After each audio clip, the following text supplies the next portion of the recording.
Follow socials, here's the way. Gurl TauX, every platform come to play. Catch our vibe, don't delay. Facebook, YouTube streams, scrolling through your daily memes. Gurl Talk Show, don't miss out. Join the fun, see what Gurl TauX is all about. Keeping it real, it's what we do. So tune in now and join our crew. Lights moving through the screen, click subscribe, don't be mean. Upbeat chatter, it's our routine. Gurl Talk Show, don't miss out. Join the fun, see what Gurl TauX is all about. Gurl TauX is who we are. Come hang with us on your tablet, phone, or screen. Anywhere Gurl TauX can be seen. Gurl Talk Show, don't miss out. Join the fun, see what Gurl TauX is all about. Update stories, laugh and cry. It's Gurl TauX, so don't question why. It's the show that you'll adore. Come back daily to get some more. Gurl Talk Show, don't miss out. Join the fun, see what Gurl TauX is all about. Gurl TauX is who we are. Come hang with us on your tablet, phone, or screen. Anywhere Gurl TauX can be seen. Gurl Talk Show, don't miss out. Join the fun, see what Gurl TauX is all about. Gurl TauX, log in now, watch our show. Likes and comments, let them flow. Every day we're on our way. Gurl Talk Show is here to stay. Gurl Talk Show, don't miss out. Join the fun, see what Gurl TauX is all about.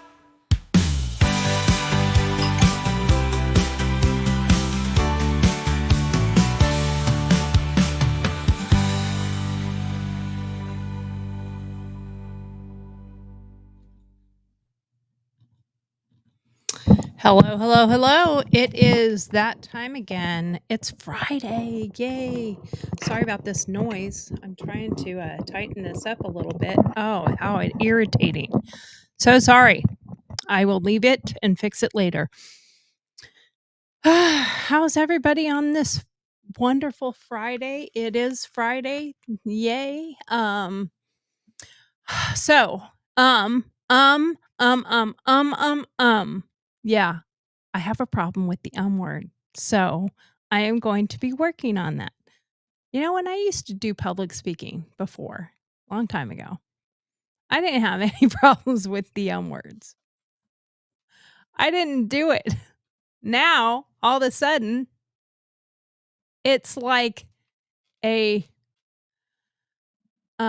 field of ums, an field, if you will. I don't know, something like that. Anyhow, any hoozle. So today's episode is Tough Talk, not a blunt BeeYotch. Owning your honesty without the hate. Now, the reason I'm doing this particular episode is because I am that blunt BeeYotch. And I do own it. But it's because I'm honest. It's because I say what I think. I don't pull any punches. I call a spade a spade. My mom said I need to get a jar and put a penny in every time I say the word. Unless I'm describing it, I guess. But I am that blunt person. And a lot of people take it as being mean or being a jerk or whatever. I'm going to take you back to yesterday. I'm not mean. You're just a sissy. We'll keep that right here. Maybe we'll put it where you can see it. I'm not mean. You're just a sissy. Here we go. That is the slogan here for my show. I am not mean. I'm just honest and I say the truth. And sometimes it hurts. Sometimes the truth hurts, and that is a fact. But anyway, hey, welcome, Gurl TauX tribe. Welcome to Gurl TauX. We're here to serve relentless realness with a side of my sass. Yeah, I hope you like it anyway. I'm Tori, your host.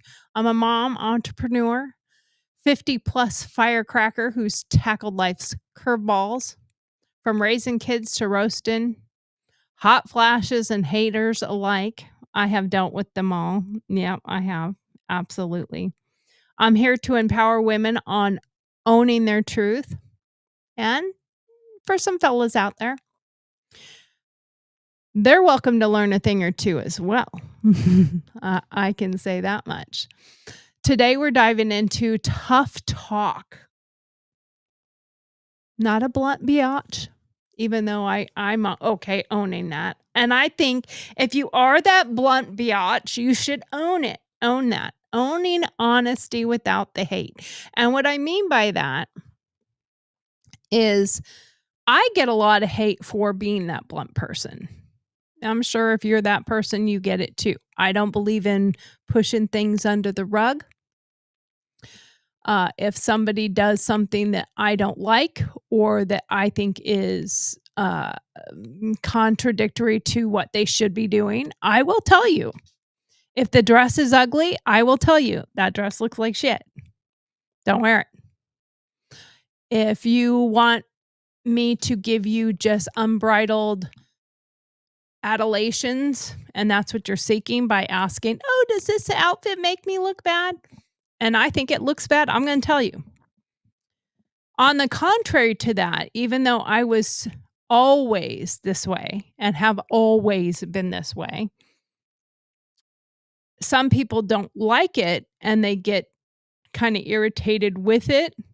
They also know that I'm the person they can come to get the honest truth. I'm going to cut it straight to them. I'm not going to sugarcoat it.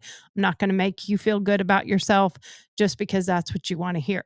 So if you want to hear something that makes you feel warm and fuzzies, go to your lying friends or the people who will float your boat or do whatever. I won't do that. But you know what's coming from me is absolute blunt honesty. Being tough, being blunt, being honest and outspoken doesn't make you a jerk. It makes you a force. That's what I've always been. We're going to be busting myths here, sharing stories, and dropping Dear Margaret wisdom. So grab your coffee, your wine, a little bit of your attitude, and let's get this party started. Hey guys, I will tell a couple stories, I'm sure, as I always do. But we're also going to talk about other things that are relevant to this topic, to other women out there that are like this. I think people who are blunt and honest, like, in my opinion, Megyn Kelly, very blunt, very honest, and she goes after people regardless of what's popular. She doesn't necessarily follow what popular opinion is. She says what she thinks and what she feels and what she believes. And I love sometimes she argues with somebody about, well, I don't agree with that. I don't think that should be the law, when she's a lawyer and she's like, well, they shouldn't, a lot of the topics about the deportations. And she's like, it shouldn't matter. They shouldn't get any habeas. They shouldn't get anything. But the law is the law. And they're trying to, these other judges are trying to circumvent that. I will be doing a story, I think, on Monday about our rogue judges and maybe some other politics. Normally, like I said last week, that Wednesdays would be our recap of the week, but I didn't do a show Wednesday, so I didn't do the recap of the week. So I'll do that next week. I'll probably do one on Monday. And speaking of Monday, I am going to be changing my show time. It is not working super, super wonderful for our household, having dinner together. My husband gets home from work basically right before I go on, and I'm in my last bit of prep stuff. So it kind of interferes with that. And by the time I'm done, he's ready to go to bed. And there's also a couple other shows that I really like that I would like to watch live or that I am competing with at the same exact time. So I would kind of like to have where I can watch them. So I am going to be changing my time once again. Sorry for the inconvenience, but this is the time to play with all the algorithms and play with what I'm doing when I don't have a huge number of followers yet. I'm getting there, but and I don't mean like getting there with a huge number of followers. I've been there, done that. I will get more followers. I'm not too concerned with that. They will come. As they say, if you build it, they will come. So on this topic that we are talking about, think about it. Are you a blunt biatch? And do you own it if you are one of those? Stats. Let's talk about the stats. 72% of women feel pressured to soften their communication to avoid being seen as aggressive, compared to 45% of men. That was from the Pew Research Center 2023. Assertive communication boosts workplace respect by 60% for women who practice it regularly. Journal of Organizational Behavior 2024. Now, I will tell you that I did this when I was in my position in the military. Actually, anywhere that I have worked or been, I have always kind of had that attitude. And I wasn't impressed by your rank or who you are. I'm just a regular person. And I believe everyone else is kind of a regular person. So I don't look at it like, oh my God, I have to be worried about what someone else thinks. So that being the case, I was not super worried about what somebody thinks in that aspect. I believe that you should be real and you should be your true self. And when you tend to worry so much about what other people think, you will not be authentic. I think people today are craving authenticity. I really do. I think that they are really, really trying to connect with people that are authentic. And when you are not authentic, you tend to be considered full of crap. People don't trust you. They don't trust what you have to say. So I think you have to speak your truth and you have to be authentic. When you're trying so hard to please other people and be likable, 100% likable, you're going to come off as unauthentic. And the reality is, you're not going to be likable by everybody. You will be likable by your tribe. You will be likable by those people who either connect with you or like what you have to say or trust what you're saying. They will not necessarily like you just for the sheer ability to like somebody. That's just not how it works. I think a lot of people think that that's how things work, and they don't.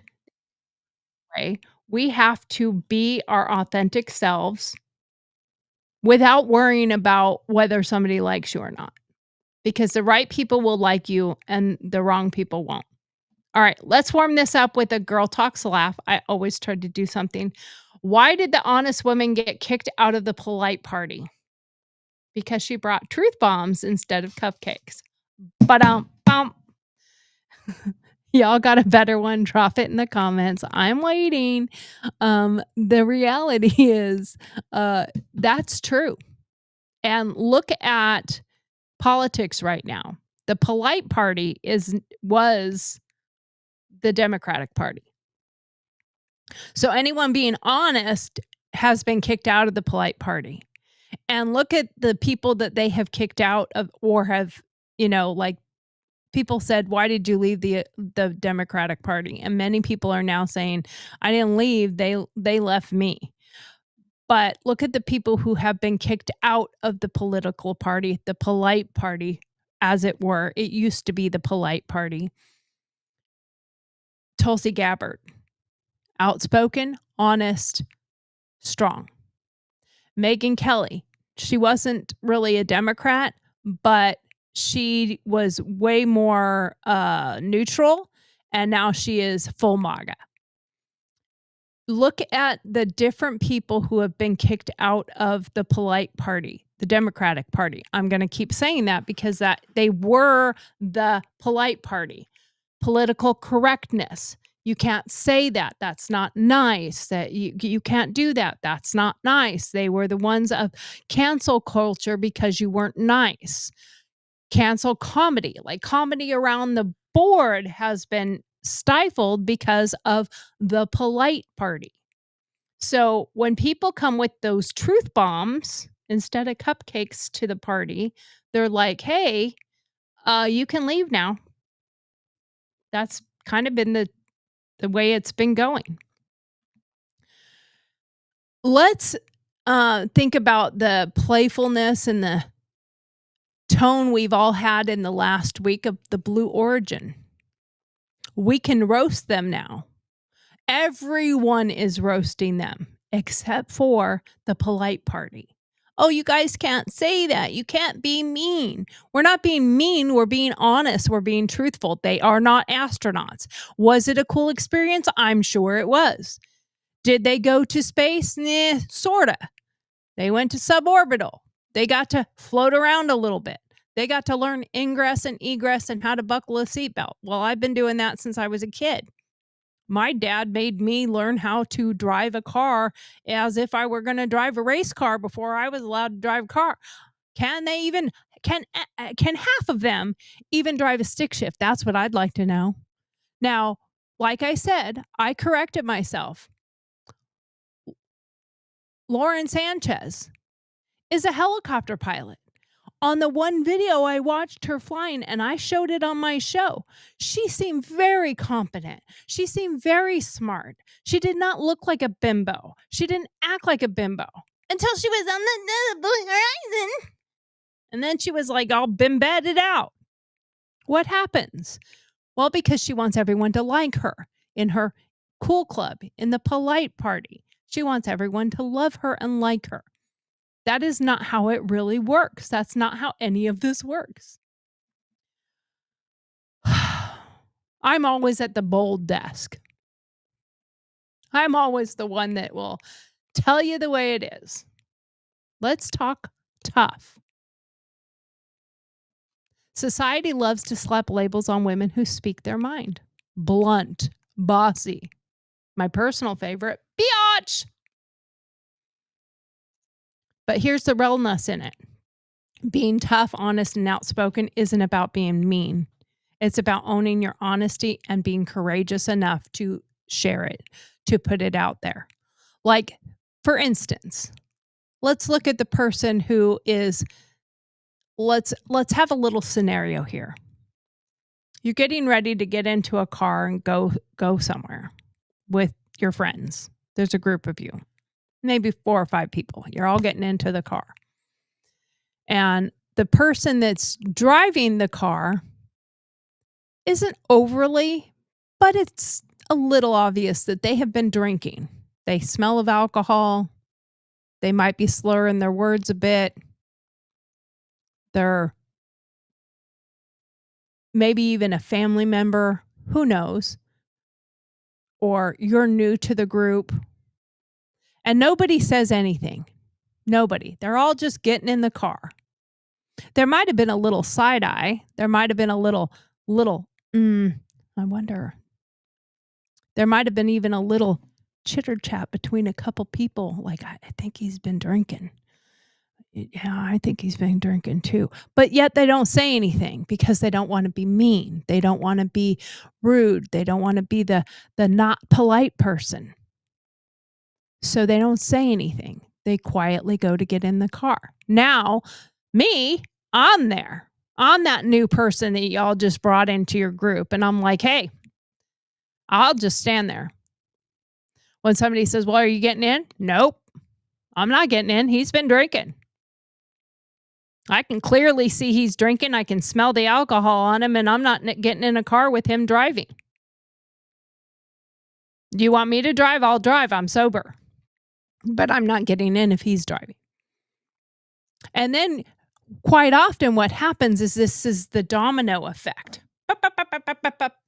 And then everybody else is like, yeah, dude, I think you've been drinking a little bit too much. And, so there is that part of it where once one person speaks up, others will follow because you came out first and you were the mean one. You were the one that addressed it. So outspokenness is not always about being mean. Sometimes it's just being frankly honest and having the courage to be the first one to speak up, being the first one to say something. Whether you're calling out nonsense at work, setting boundaries with your family, or just saying no to that shady potluck dish or that person driving that's intoxicated. And to me, I don't care how intoxicated. Little intoxicated is intoxicated. You're not a little bit pregnant. You're either pregnant or you're not pregnant. You're either married or not married. You're not a little bit married, you're not a little bit pregnant, and you're not a little bit intoxicated. You're either one or the other. How the level of intoxication, yes. The trimester you're on, yes. How long you've been married, yes. But are you still those things? Correct. You have to have the ability to say no or speak your mind or be honest with those people around you, whether it's friends, your work, or your family. It's okay to be that person. Tough talk is power, not pettiness. Now, at the same time, I use that word all the time, petty. I'm petty. I love me some Tom Petty. I ride on the Petty White train. I listen to me some Petty LaBelle. And I know those are not their names. It's something that my son came up with. In fact, I can probably even pull it up because my son sent me a thing of what the real saying is that he came up with a while ago. Now, I'm not sure if I'll be able to find it really quickly, but I might be able to. Who knows? I send a lot of junk to him. Yeah, probably not. Probably not. I need to write that one down so it's a little more clear of what the petty train is. But he's the one that started that he listens to Tom Petty, rides the Petty White train, and listens to Petty LaBelle. That's what he has. He started that, so it's his fault. Just gonna say it's his fault, and I'm here for it. I'm all here for it. Oh, I got to plug in my phone. My phone is gonna die. So I can have a little pettiness in there, but is pettiness also just a silver lining around honesty? Is that what it really is? Because I think that being a little bit petty is showing that you're just honest with what's going on and what you see happening.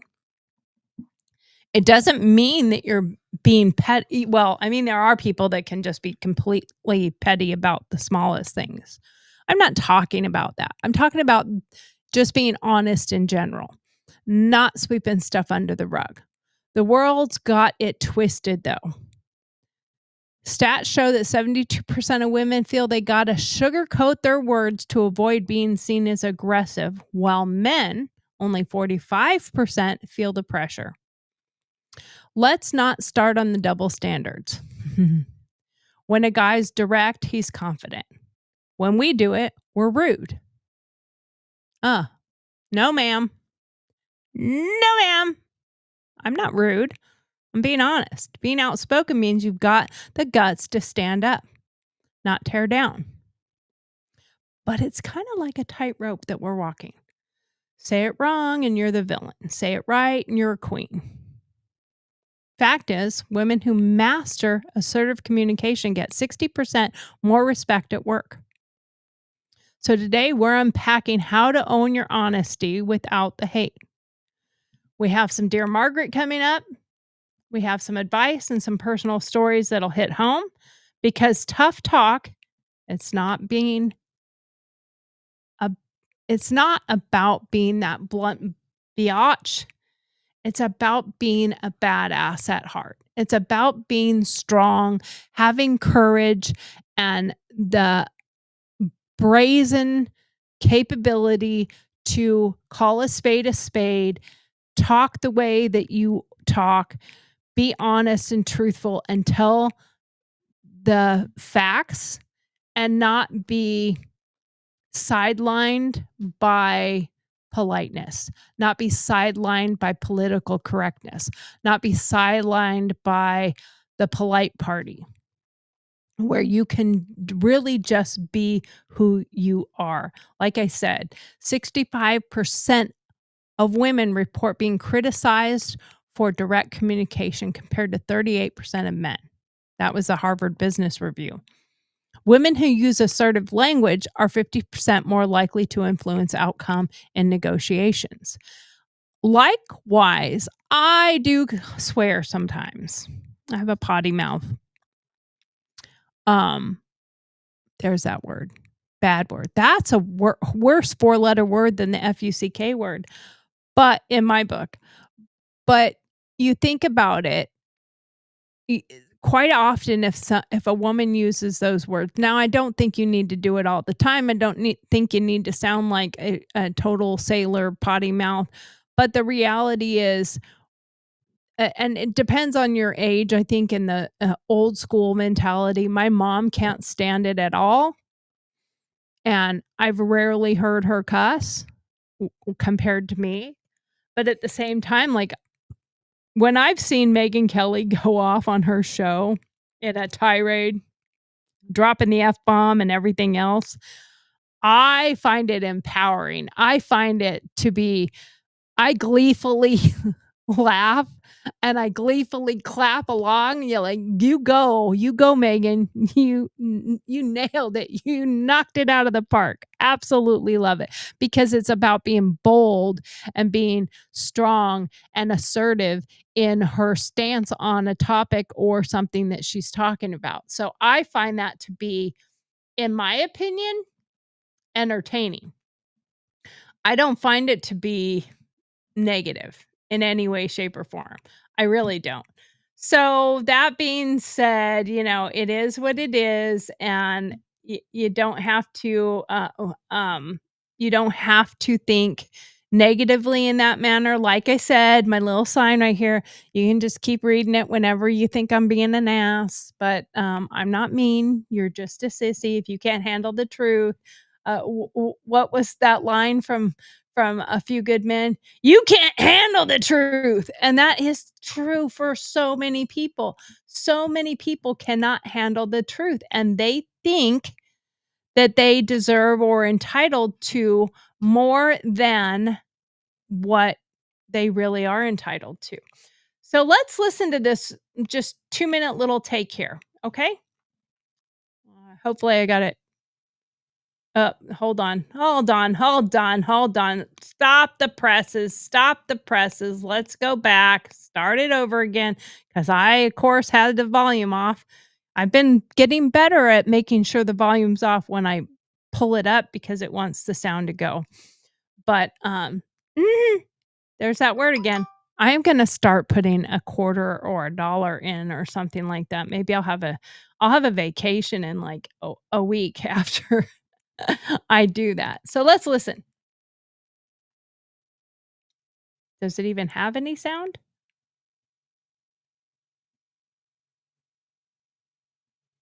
Now, please, View this through gay-colored lenses, but no, what it takes to come out of any closet is essentially the same. Number 1, be authentic. Take the armor off. Be yourself. That kid in the cafe had no armor, but I was ready for battle. If you want someone to be real with you, they need to know that you bleed too.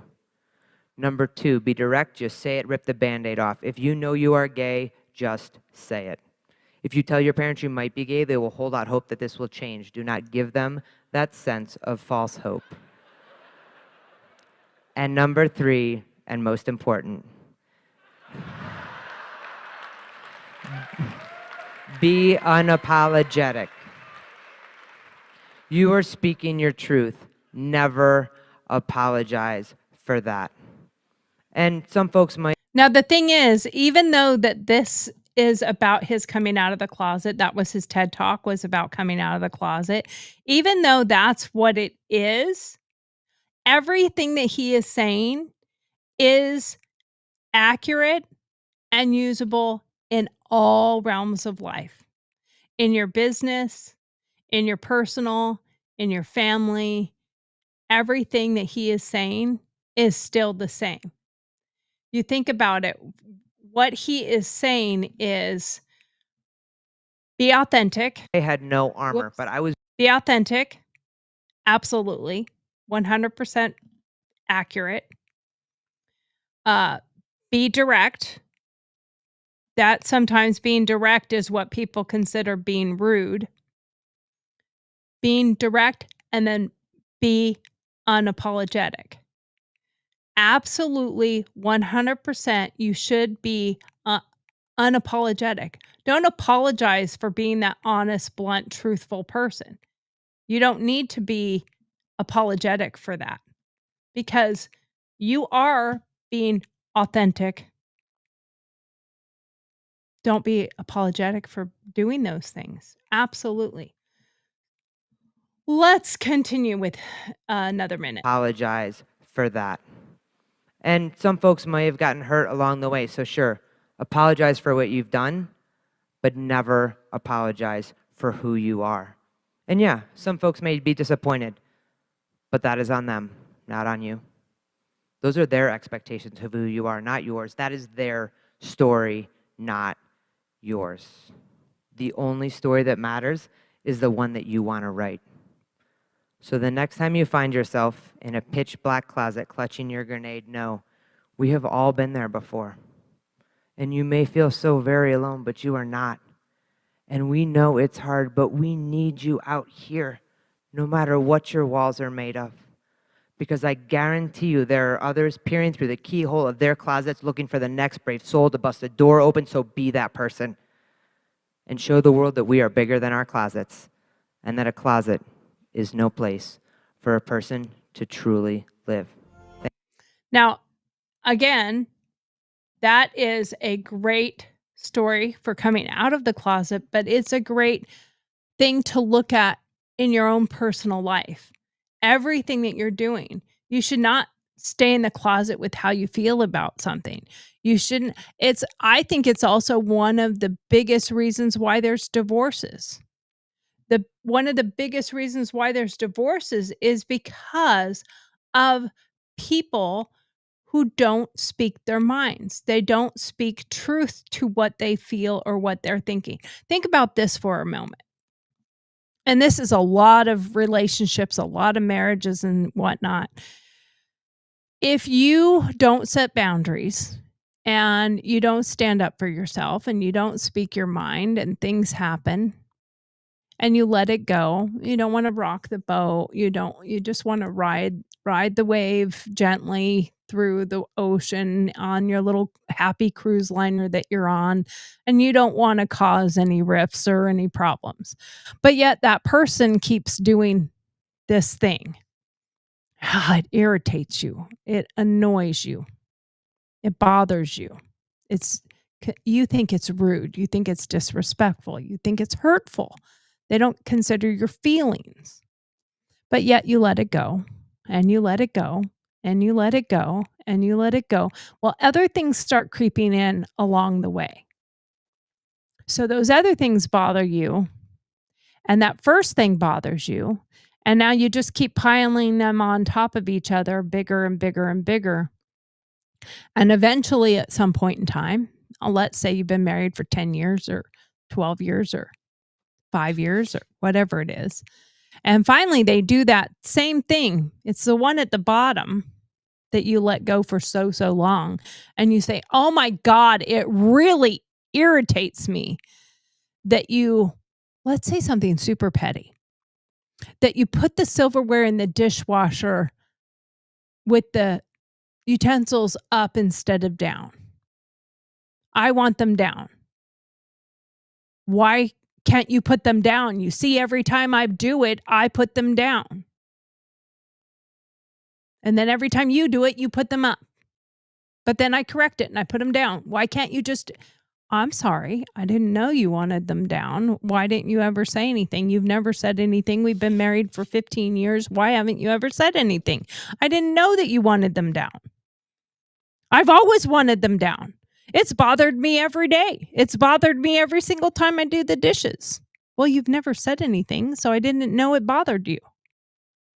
But now it bothers you so much that that person is kind of like sideswiped as to even knowing it bothered you, because you never shared that. You were never authentic.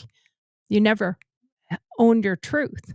Even if it's something as silly as silverware in the dishwasher.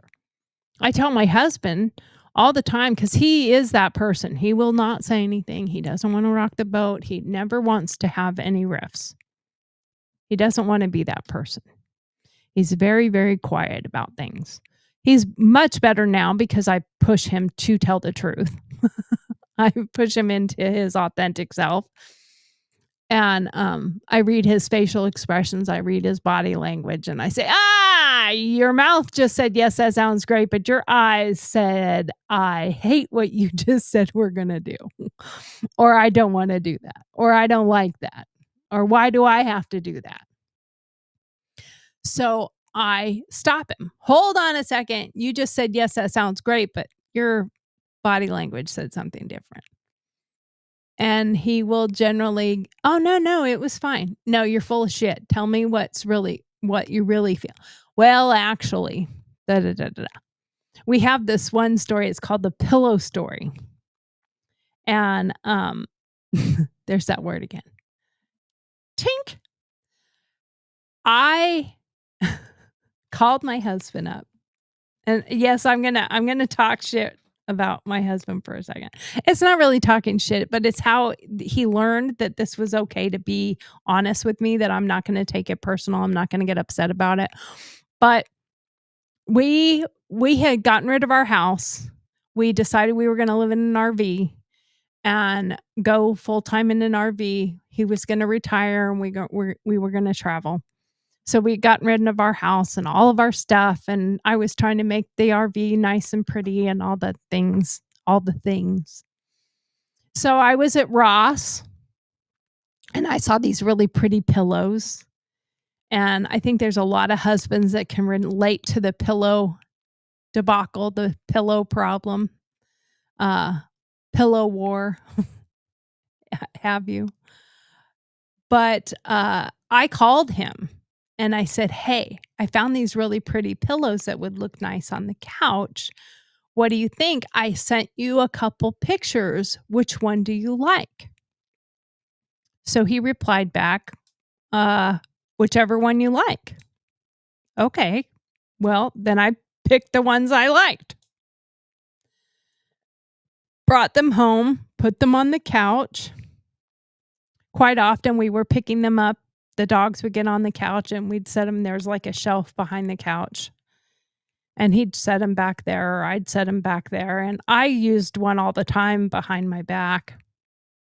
And one day we got into an argument about something else. I don't remember what it was. This was quite a while afterwards. But we got into an discussion about something else. And he got really mad. And then he started throwing those pillows at me. I didn't want these stupid pillows anyway. And I think what we actually started the fight was somewhat over the pillows, because the dog had pulled one off and tore it and was pulling the stuffing out of it, and it was cleaning it up, and I said, "Well, he's just playing and we can just clean it up and throw it away. It's not a big deal. And I can stuff it back in the pillow and sew the pillow back up." And he's like, "That's not the point." And then he threw the pillows at me and I didn't want these stupid pillows anyway. Well, it happened to be like the next day we were going to our therapy session. And we weren't in marital therapy, but we were in therapy for uh it was really to try to help him learn that he could be authentic with himself and authentic with others. And it was for me to learn how to be mm, not less assertive, but how to be more understanding. So it was couples therapy in a sense, but it was not a couples therapist. And we came to therapy. And she says, "Hi, how are you guys?" He says, "We're great. Everything's wonderful." And I look at him with a side eye and I'm like, "Oh, really? Everything is great, huh? No problem yesterday at all." And he's like, "No, everything's fine." And she goes, "I have a sense of feeling that it's not all fine and dandy." And I'm like, "No, we got in a big fight yesterday over this stupid thing." And I told her about the pillows. And she explained that, well, she gave you an opportunity to say, "I don't want the pillows." She even sent you pictures. She asked your opinion and you gave her what you thought she wanted to hear. And I think that's how so many people get caught up in this thing of, I just said what I thought you wanted to hear. And so often we do not think about what is true. We think about what we think the person wants to hear. And the reality is, it's not always what the person wants to hear. Sometimes we have to uh, take what that other person says and we have to say, "Okay, I asked you this question with the true, honest request for your honest opinion. I wasn't saying it to say, 'Hey, you need to tell me I love that idea.' I wanted you to say whatever you really honestly truly felt, like, 'Ooh, I don't want that,' or 'Ooh, I do want that.' That's what I wanted from you." And quite often we ourselves feel like we are supposed to respond in a way that makes that other person feel better or makes that other person feel good about themselves or giving them the answer that we think they want. When in reality, we are asking for the truth, asking for them to be authentic. And that's because we're authentic. So we think that the other person is also going to be that way. So sometimes you have to be a little bit more clear with, "Hey, I am honestly asking you this because I want your honest, true opinion. I really, really do want you to tell me what I'm asking. Not what you think I want to say, but what I'm asking." Because then they're going to possibly do that. But you have to tell them, "I want your honest, true opinion. I hope I have this at the right timing, but I hope I don't screw this one up." So let's watch this one for just a moment. Feeling that whatever you're going Whoop. to tell them is not going to be like the kiss off. You know, you're not going to be like going, "You, blah, blah, blah." Because that's what people are afraid of. They're afraid to listen because they're afraid what you're going to say. So when you communicate to somebody about some upset or something like that, instead of making it, about the litany of things that you want to explode about, you start off by saying that you want to continue in the relationship with them. So if it's your partner, you say, "I love you and we have the best marriage and I want to make it better, and these are some of the things that have been coming up for me that I just kind of want to talk about." So that person, is open for listening. That's really, really important. When people feel safe they're much more apt to, really fully listen to you. And the other thing is let's say you're communicating for business. Let's say you're trying to sell something, or you want to tell somebody about a service or a product that you offer. Now, the thing is nobody wants to be sold to, because it's like, everybody's doing that. And so you want to come across so that people really get to know that you actually care. So you want to meet somebody on their level, and instead of saying, oh, I've got the greatest product for you, or I'm the best at this, you communicate with people on the level that that meets where they're at. So instead of let's say I had the greatest, relationship book. Let's say I wrote a book, or I had a product for having a great relationship. I don't know, that would be a good one. But anyway, let's just say that were the case. Instead of me coming out and trying to sell that and trying to just blast that to you, I would speak to you at the level of my personal experience. Like, hey, I spent a lot of my time in my life not getting the relationship thing right. I did this, I did that. I had all these things going on, and it wasn't until I learned X, Y, and Z that I got the message that this was the way to go. Because then people, when you're communicating with them, they feel a synchronicity with you. They feel a relationship with you. They get who you are. There's a saying that, nobody cares what you know until they know how much you care. And that's really. That is very true. The thing is we quite often communicate in a way that we think what people want to hear. But and that is partly true. We do want to communicate where it is partially what they want to hear, but it comes across much more honest and truthful when it's authentic. When you are being authentic, it is generally speaking taken much better. And people tend to even they tend to even embrace it better. They tend to even have the ability to listen to it and say like, "Oh, okay, I really liked what you had to say there. So I'm going to be acceptable with that." And if you do those things, people quite often will be more receptive. I think that's the best answer there is people will tend to be much more receptive if they feel that what is coming across from you is authentic. When you're being authentic, they're going to respond to the authenticity of your words or your actions. So we tend to say and do things that are placating. So we don't want to always do a placating thing. So all of you know what time it is. It is Dear Margaret time,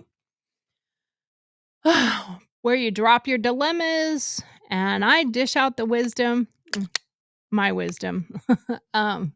Take that with a grain of salt. This segment has my heart, absolutely. I did this segment because of the interview with and I know I did that wrong, but with JD Vance with Margaret, and she was talking about the Tronde Aragua Venezuelan gang that they're only taking over a couple apartment complexes, and he's like, I don't care how many there are, there shouldn't be one. And she continued to push that, and he said, frankly, I don't care. Or I don't think he said frankly, he said, I don't really care, Margaret. I don't want any of them here. So I said, I'm going to do my modern take of Dear Abby. That's a little more modern today, because you can email me your questions at dearmarg, DearMarg, at girltaux.com. And that's GURLTauX, because we're going to talks about it like we're doing right now. So that's where I came up with that in the first place. It has my heart. It's my segment that I really like, because I love the realness that it brings you. You tell me a question or ask for advice on something, and I'm going to be bold, tough, BeeYotch with it. But I've got 4 letters today about being tough and honest without being catching the blunt BeeYotch shade that we all get. So let's do this one. Whoop.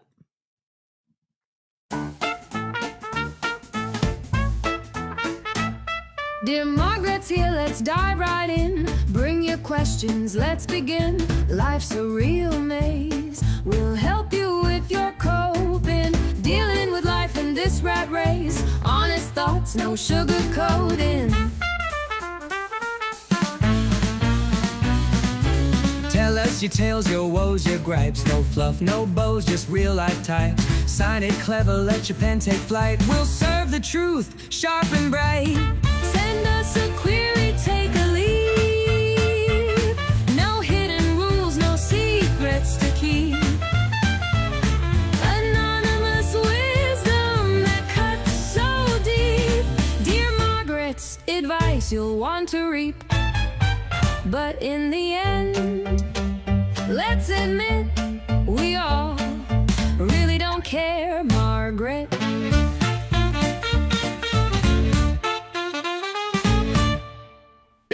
Absolutely. In the end, we really don't care, Margaret. Right. That's the way it goes. So here we go. We're going to get started with number one. All right.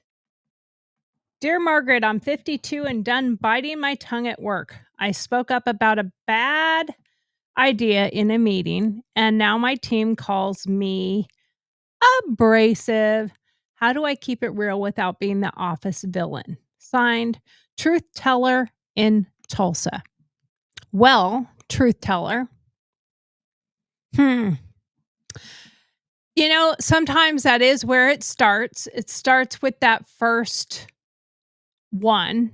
It starts with that first person that you have to be honest, and you have to be maybe even a little bit abrasive. You're not necessarily being abrasive, but the respect that you have to get has to start somewhere. Truth teller, you're not abrasive unless you are. I mean, we all have to take account into ourselves, but being assertive does not make you abrasive. And they need to catch up with you. Women get called out for directness. Like I said before, 65% of women than men are considered in a negative manner when they're assertive or abrasive or bold. But I think you should keep speaking up, but try the sandwich trick. Start with a positive, drop your truth, end with a team vibe. And that is absolutely a great way of doing things. We learned in the Army that you praise in public and you correct in private. But if you have to do something like after action review, you have to do a review of something that you've been working on, or a project or something like that. Well, you can't just keep the negatives out of that. So I always say you start with a positive and then you give the negative part, but you always with a negative, give a corrective action. Give an answer of how you can correct that thing that you think didn't work or isn't going to work, or that you don't like this, but have an alternative, have a solution. Don't just come up with, I think that sucks. Okay, it sucks. What else do you have? I think that sucks, but here, if we did it like this might make it better. If you come across where you have a solution, not just a negative thing, it might work. Like, I love creativity, but this idea might miss the mark. Let's brainstorm more. You might have where you can just brainstorm it and say, I think it's there, but it's like not quite there. So let's brainstorm more and let's get it there all the way. Watch Charisma on Command on YouTube for charm tips that keep it real. You're a leader, not a villain. Own that crown. I do have a link to that one, which I might play, but it's how to be assertive without being rude. It was from 2022. We might get to that one. We will see how our time goes. But when you have, especially in the workplace, when you have a meeting, so to speak, and you are giving your critique, and it could have been that you may have been abrasive in the manner of how you delivered it, but it also could be because you spoke up and you didn't have an alternative, or you didn't have a continued solution, or you didn't have a positive in any of it. You just shot the whole thing down. And sometimes you can shoot something down while still keeping it alive somewhat by saying, hey, that's a great idea. I like how you came up with it. I think it's kind of cutting short here, here, and here. But if we could fill those holes with something, maybe it's something that's more viable. How about, we come back to the table after we've discussed it a little more. And of course, it also depends on your position. Because some people are in a position to give that and some are not, and it can be taken in a negative connotation if you're not really in a position to give that information. So I don't know the whole story there, but I think you should always speak up if you think something is not right. If you're not in the position to be speaking up in, say, a meeting like that, you're not in that position, then you can hold your information, write yourself notes, and then go to the boss, your boss, and say, hey, I took these notes about what was brought up in that meeting, and here's some holes that I see. Maybe you can address that. That's another tactic, and that's a tactic I, even as a BeeYotch, as an assertive bitch that I am, I would take that tactic myself. I'm very, very professional, so I know how to be very professional. So it's not something that I'm afraid of doing in any way, shape, or form. And my camera is just a little too far away from my mic, so I'm trying to keep my mic where you can actually hear me when I'm reading these, because, wow, this mic, I probably need to change my mic, but I haven't changed to my good mic in a while yet. So I probably should, but we'll see how that is. But anyway, I will try to play this one, how to be assertive without being rude. Again, it's on YouTube. It's Charisma on Command. So if I don't get to that, you can go back and watch that yourself and see if you like that as well. Let's get on to the next one here. Number 2, as it slowly scrolls up, number 2. Oh, and by the way, on that video, if you do go to that one, Techniques for Assertive Delivery, it is timestamp 2 to 3.5 minutes. So letter number 2, Dear Margaret, my sister keeps making bad choices, and when I call her out, she says I'm too harsh. I just want her to do better. How do I be honest without hurting her? Signed, Caring but Candid. All right, well, a family, it is a little bit harder for sure, because it causes family dynamics to change. And you can be caring and candid if your heart's in the right place. As long as you have a heart of gold and you're being authentic and you're being your true self and you're not trying to tell them what to do because you think you know what's best for them, but it actually is. Sometimes tough love needs a soft landing. So you have to make sure you're doing it with that love bubble. Make sure that you're keeping that caring part of it, not just, you're making bad choices and you shouldn't be doing that. You know he's an asshole. You know you shouldn't be dating that guy. You know you need a better job. I mean, it is how you say things as well. Tone also has something to do with it. I know I have a tone, so I have to check myself And sometimes I will say something and I can see my husband's facial reaction or a person's facial reaction. I have to, oh, I didn't mean it like that. Here, let me restate that. Because if you have a harsh tone, it can be taken negatively when you didn't even mean it to be that way. One stat here is 70% of family conflicts escalate from poor delivery, not necessarily the message. Again, like I said, the tone, or are you talking down to that person instead of trying to uplift them, trying to help them through whatever it is that they're doing? So think about your delivery. Maybe it is the delivery, and maybe it's timing. Sometimes timing is also a thing. So if you're giving them when they're upset or something that just happened, maybe sometimes you need to take them aside at a totally neutral time frame and sit them down and say, "Hey, I've been thinking about something for a while. Can we discuss it?" Try those I statements. I've been observing, I've been thinking, I've been feeling. I worry about you when you do this because I love you. It's honest and kind, but be authentic when you're doing it. There is a channel called Psych to Go on YouTube, and it helps you with empathetic communication hacks. You're not being harsh. You're her mirror. You're letting her see, but keep reflecting that mirror effect with love. Make sure that you are giving her the love that she needs and giving her what she needs to hear without necessarily being mean, abrasive, or angry, or pointing fingers. And watch your tone. Be careful of how you're saying something. Being critical is different than critiquing.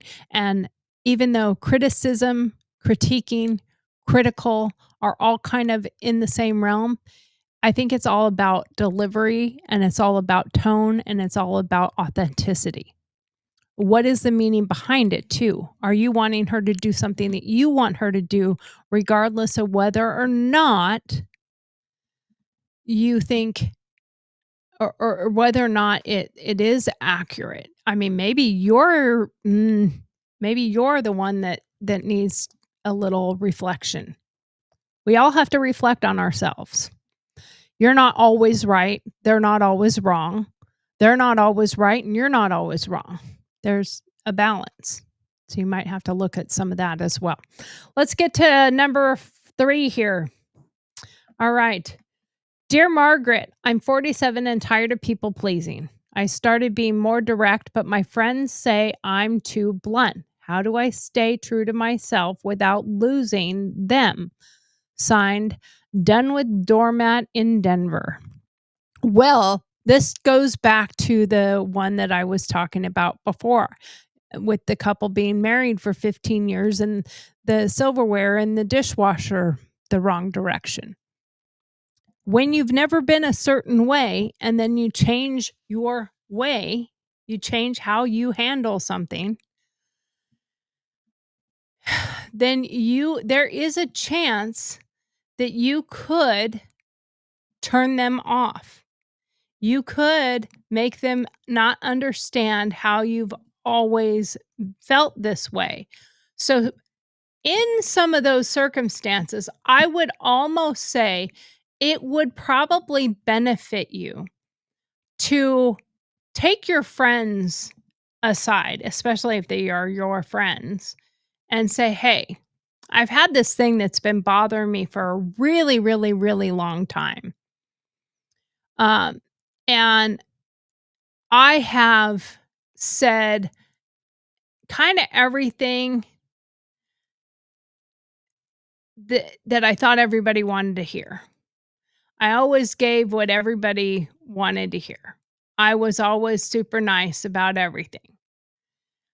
And you have to think about what they are going to perceive that. How are they going to perceive that?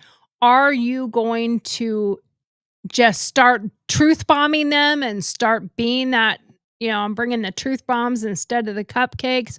Are you all of a sudden gonna be, I'm not mean, you're just a sissy? See, I've always been that way. So no one can say, like, all of a sudden you're like this person. If you're done being a doormat, it's because you weren't this person all that time. You were always that one that kind of let things go. I'm going to welcome you to the no nonsense club. But at the same time, you have to be careful with how you handle that, because if your friends are shook over it, it's because they're not used to you being that way. And you probably need to sit them down and be authentic, unapologetic, and direct and say, I have let a lot of things slide for a long time because I didn't want to hurt anyone's feelings. I wanted everyone to like me. I wanted to have my friends. I wanted to do all these things, but I just feel like I'm being unauthentic. And I am working on changing my authenticity. And it could have been because of a marriage, a divorce, whatever, that now directed you into being honest and truthful and more assertive. So you have to think about that. Remember, 60% of women face pushback when they stop people pleasing. That's according to AARP 2024. Being direct isn't blunt, it's authentic.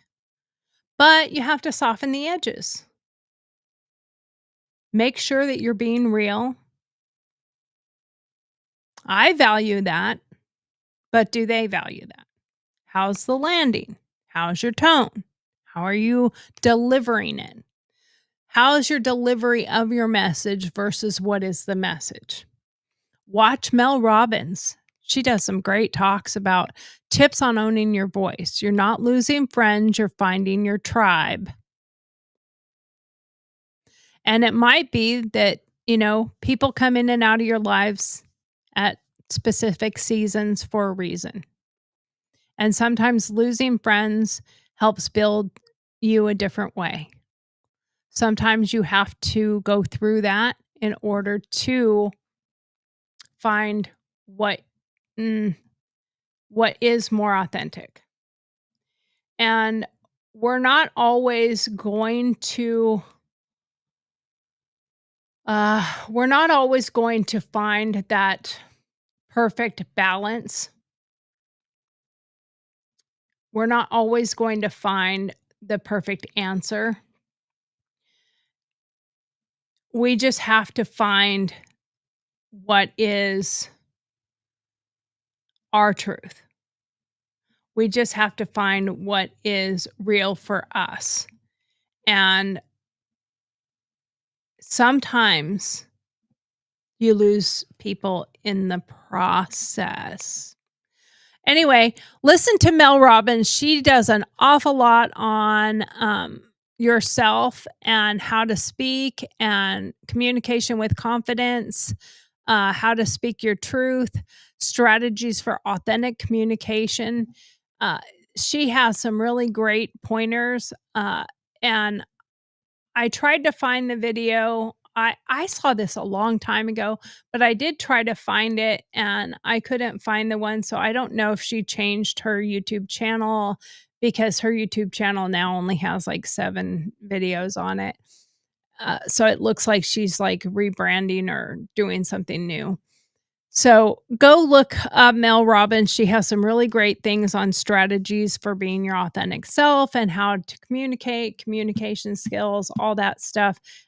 It is really beneficial to go and find other resources that can help you. I talk about the things that come to my mind when I'm thinking about them, and then I talk about it, and I hope that it resonates with someone else based on what they think or something that they might go through, or they might be that assertive person too. Who knows? But that's why I share my information, because it's not always easy to be that blunt, authentic BeeYotch that I've been my whole life. So I've learned, and over time, I have softened. Over time, I have learned better delivery. Over time, I have learned how to do it with a love and tenderness and how to have a softer landing. I have learned how to read body language and realize that their body language is a reflection of my tone or my words or how my delivery was. So instead of getting mad at them for their reaction, I correct my response. I correct my delivery, or I correct my tone, and I rewind. Let me say that again. I said that incorrectly. I said that rudely, or I said that in an aggressive manner, and it was meant like this. And my husband really, really, I think, appreciates, I hope he appreciates the fact that I notice that, and I pay attention, and I try to fix those things. And I am 99.9% of the time the first one to come and apologize. If I realize after the fact, especially if we've had a little bit of fight, my husband and I really don't fight, but we have, like, we're human. But I will go think about what was said, and I will come back and apologize for my actions or my behavior or my words. I've told my husband a million times, be blunt like me. I don't care how small. I don't care how insignificant you think this thing might be, but go ahead. Tell me the truth. Tell me the facts, because I may not take it well when you first deliver it, but I will go think about what you've said, and I will think about it. I will evaluate it, and I will come back to you and tell you why I think you were right or why I think you were wrong. Or what I think the solution might be. But I do work on my delivery. You can do that too. Thank you. Number 4. Let's get to number 4. Dear Margaret, I told my boss I deserve a raise, and he said I'm too forward. Now I'm second guessing myself. Should I dial it back? Signed, pay me, please. Oh my gosh. That is a hard one, because that is quite often, especially if it's a male boss, they quite often have this attitude of trying to belittle or impede your forwardness, impede your being emboldened, impede your directness or your advancement even. Don't second guess yourself. Be fierce. Stay fierce. The thing is women who ask for a raise, 50% of them are more likely to influence the outcome. But 55% get labeled pushy, or in this case, too forward. I would ask a question. How is that too forward? Am I not doing a great job? Am I not earning what I deserve? Should I not be paid with the amount of work that I do? Ask questions back. He just said, you're being too forward. Ask why. Why was that too forward? I feel I'm doing a great job. Tell me why I don't deserve to make more money. When you ask for it and when you push back, they quite often feel cornered. And remember the conversation we had yesterday. I hope you watched yesterday. But come open, be strong, be tall. And if you see their body language kind of holding in, being a cowardly like in any sense of the word, then push forward. Be more fierce. Dial it back a little bit. Maybe double down with some data. Give them some facts. Hey, I did this, I did this, I did this, I did this. Have I not brought it to the table? Am I not doing, more than someone else? And what I would suggest though, don't bring up the fact that you're a woman, and don't bring up anybody else's pay or what they earn. Only talk about what you have done and what you want and what you feel you're entitled to and what you feel you deserve based on your performance and based on the data that you are presenting. Next time, bring it to them with the stats. Show him your wins. Show him the things that you have done that have been accomplished in a great way. Show him how your percentages have increased. I boosted sales by 20%. Let's talk compensation. Let's talk about those things. Put him in check by bringing the facts. Be authentic, be unapologetic, and be direct. Remember those 3 things. They're so important. Even though that was earlier, that is still very important. Check the Female Entrepreneur on YouTube for negotiation hacks. You're not too much. You're definitely worth it. You have to negotiate like a pro.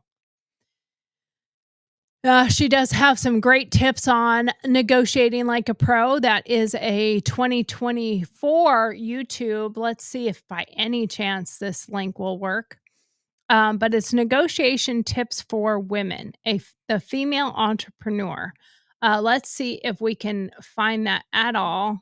And I think that we all have to realize that sometimes I tell people the same thing, like think about it from the perspective of a insurance claim. Businesses are in the same thing. They're in the business of making money, not giving money away. So if you think about it from that perspective, and you think about it from that perspective, okay? So if you are asking for something from your boss or your insurance company, their first go-to is deny.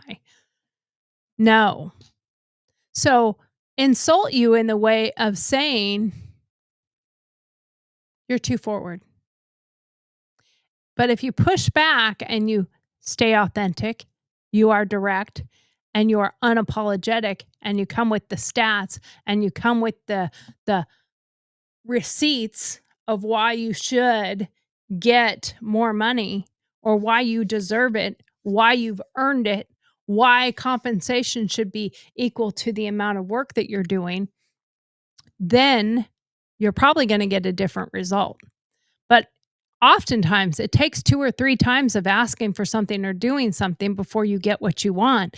And if you only ask once and you take that, you're too pushy, and you walk away and you never come back, well, then one, you're not too pushy. You're not too forward if you didn't come back again. But if they think that that will get you to go and shut up and go away, why wouldn't they use that? They're in the business of making money, not giving money away. So you have to think about it from that perspective. If they're not in the business of losing money, then why would they give you those things? I'm not going to play that video because we're getting really short on time here. So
Filled the studio apparently. Sorry, I'm back. Sorry. I'm back. Uh, nothing like when I purposely screw it up. I did not mean to do that. Anyway, let's finish this off and hope nobody. I don't know if it's going to come back or not. I think it is. Anyway, remember to stand up for yourself. And like I said, be authentic, be direct, and be unapologetic. Your purpose, you need to make sure you have what you want and what your purpose is, if in business wise, in your desire to ask for more money. It will be helpful with that. I hope you like the Dear Margaret segment. Again, if you want to have your question read, just email Dear Marge, DearMarg at Gurl TauX, GurlTauX.com. And we will put them together, especially when it meets in with a segment. And we love your witty, empowering questions. Make sure you put a catchy signature on the end or a clever one. We're trying to reach out and be honest and owning our honesty, owning our authenticity. And I'm always direct. I'm going to say what I really think and say what I really feel. I don't hold back. I don't hold any punches. It is what it is. So there is a story from my life that where I had to be tough and honest, and I learned to do it without the hate. But at the same time, I was very, very direct. And it's being a woman in a man's world. Some of those times where I have witnessed and I have seen women who are quietly give the argument. I guess it's kind of like the Me Too. They held their tongue for a really long time. They just go and make a little complaint in the back room. They fill out a piece of paper and say, I have a complaint. And they end up with just getting a black mark on them, or where other people go like, oh, she's just a complainer. She's a problem. She always has to tell on everybody. Oh, be careful what you say or do. I wasn't that one, because I will call you out right then and there. So, for example, when I was a volunteer firefighter, I had a situation and I learned a lot of this bluntness from my grandmother. And I had a problem. Well, let's go back. I had a problem when I was in school, like in 3rd grade, and I had this kid who was always mean to me. He called me the tidy bull man, Tori the tidy bull man. Please do not ever say that to me. I will get really mad. And called me dog face, barked at me all the time. I came home from school and I was crying and I was upset. And I think this is the day or the situation that taught me to absolutely be authentic, be direct, and unapologetic. This was the moment. I came home from school and I was crying and I was all upset. And my grandma asked me, "What's wrong? What's wrong?" And I told her what this boy had done and what he was saying to me. And she said, "Well, if you ignore them, they'll go away." I said, "I ignore him and he doesn't stop. It really hurts my feelings." And I was crying. I said, "I don't even want to go back to school." And she said, "Sometimes you just have to stand up for yourself. And you have to be more aggressive or assertive yourself. Don't let him hurt you. Embarrass him. Make him feel this big instead of you." I went to my room, did my homework, do whatever. The next day I went to go to school and my grandma made my lunches. And inside my lunch box was a bag of dog treats with a note that said, well, when a dog barks, quite often they would love a treat. It will shut them up. So I took that bag with me. I had it in my pocket. And when I went to go to gym class and I was walking through the gym to the locker room, he started again barking at me across the gym with all his little friends in tow, giggling and laughing at, ha ha ha, look at him embarrass this girl. Look at him hurt her feelings. She's going to cry. And I reached into that bag and I took out a dog treat and I didn't do just one. I did a couple dog biscuits and I started chucking them across the floor and they would slide across the gym floor all the way to him. Well, he didn't know what it was. So of course he picked it up and he said, what the fuck is this? And I said, well, you were barking for a treat. So I thought I'd give you one. Everyone started laughing so hard at him. And they said, oh, woo, woo, woo. Go boy, whoop, good boy, good boy. His own friends were calling him good boy. Speak, speak. They were doing all that to him. It was hilarious. I owned that. You know, he never barked at me ever again. He never hurt my feelings like that. He never insulted me like that. And on top of that, every day when we went into class, there was dog treats on his desk, a foot high. Just everyone was bringing dog to the point that the teacher said, if I see one more dog treat come into this classroom, you're all going to the principal. So no dog treats ever came back. But guess what? He never barked at me again. I embarrassed him. I called it fronting them off in the moment because it will stop them in their tracks. They want to be the big tough guy and you embarrass them, they will stop. If you just go and you complain and he gets scolded, but nobody saw you, and I mean, in some cases, everybody knows what the person's doing. So when they hear the rumors, oh, we all knew what he was doing. Think about Weinstein. Everybody knew what he was doing, but nobody called him out bluntly until way later. The firefighter story is we were doing a training at a house fire and it was fully involved. It was an empty house. It was donated to us on this farmer's land. And so we were doing some fire training on a fully involved house. Well, it wasn't fully involved yet, but training inside. And I had the hose and the guy behind me was my safety and he has his hand on my belt. And his whole point is he's supposed to watch for everything around and pull me to safety if something happens. Well, every step I took forward, he took forward. And if you're familiar with fire gear, so the suits that we wear are called bunker gear.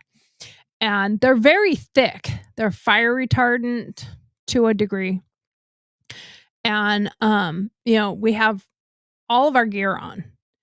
And every step I took forward, he took a step forward right into my ass. And I could literally feel his woody. That's how hard he would hit me. So I kept taking steps and we were actually backing out of the house. So now we're outside.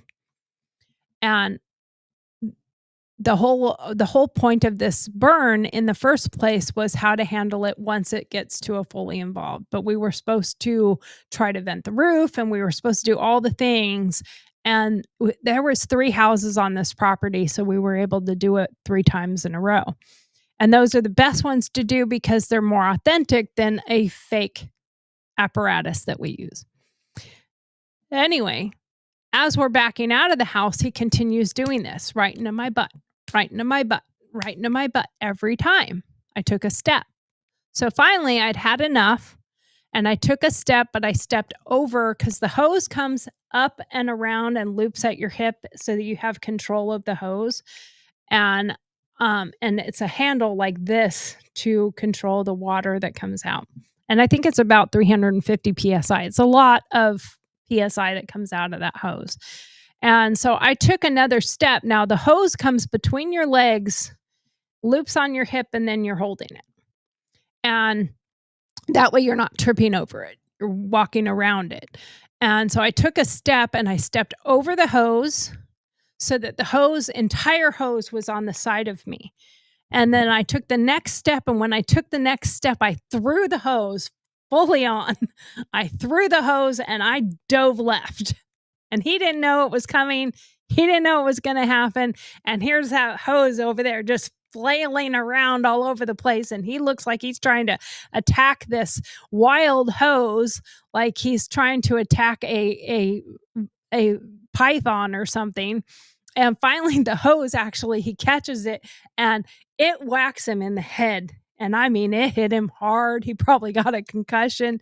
He finally shuts that thing down and he goes, "What the fuck? What are you doing? Why were you doing that?" And I said, "Well, I thought you wanted the hose and you were trying to climb through my ass to get it. So I thought I'd give it to you." Man, oh man, did that put him in his place. I embarrassed him. I humiliated him and I called him out right in front of everybody. I fronted him off. I didn't do it behind closed doors. I didn't secretly go and make a complaint because nobody could have seen or felt what I was feeling. They only observed him. After that, the chief came up and said, "Do you want to file a complaint?" I said, "No, I think you got the message." After that, anyone that came in or out, he would warn them, "Don't mess with that bitch. She'll fuck you up." But I got a reputation of somebody who would be authentic and direct and unapologetic. I didn't burn you just to get up.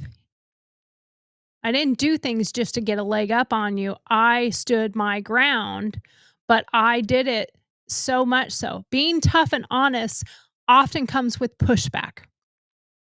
People calling you blunt or too much, or let's talk about how to handle the shade though. I didn't have to do that because I have always been this way. I've always been direct. People got to know me that way.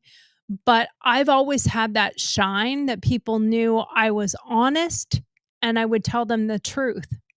Most of the time, the haters that you get are because they don't want to hear the truth and they don't like the truth. And when you can handle it and tell it authentically and own it, own your truth. Like that guy after that, he was still an asshole. But he never did that to me again. And what it taught other people is sometimes when you're a lot more direct and blunt with somebody, they will respect you more. They will respect the fact that you're willing to tell them the way it is. Anyway, that is it for our show. Our time is up. I appreciate you all being here. Please remember to like, follow, subscribe, and share with your friends. I am on my way to 100. I'd like to get 100 followers. And then it'll grow. And then it'll grow. But I'm on my way there. So I think I'm like 15. So let's keep growing this. Come back for more. We'll have some more Dear Margarets. Again, don't forget, my time is changing as of Monday. I will be on at 5 p.m. Central Standard Time.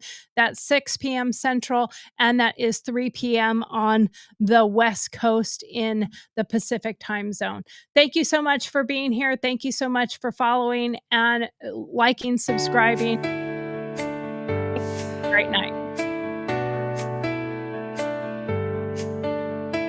Thank you for watching Gurl TauX live broadcast, which airs weekdays at 7 p.m. Central Standard Time. Don't forget to send in your Dear Margaret questions. Then join us for our opinion-based answers. We love having you. Thanks for taking the time to be with us tonight. Don't forget to like, follow, subscribe, and share with your friends. see you tomorrow. Good night. Monday.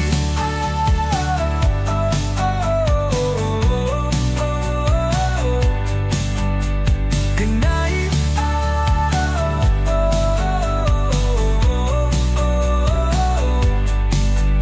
Good night. Good night.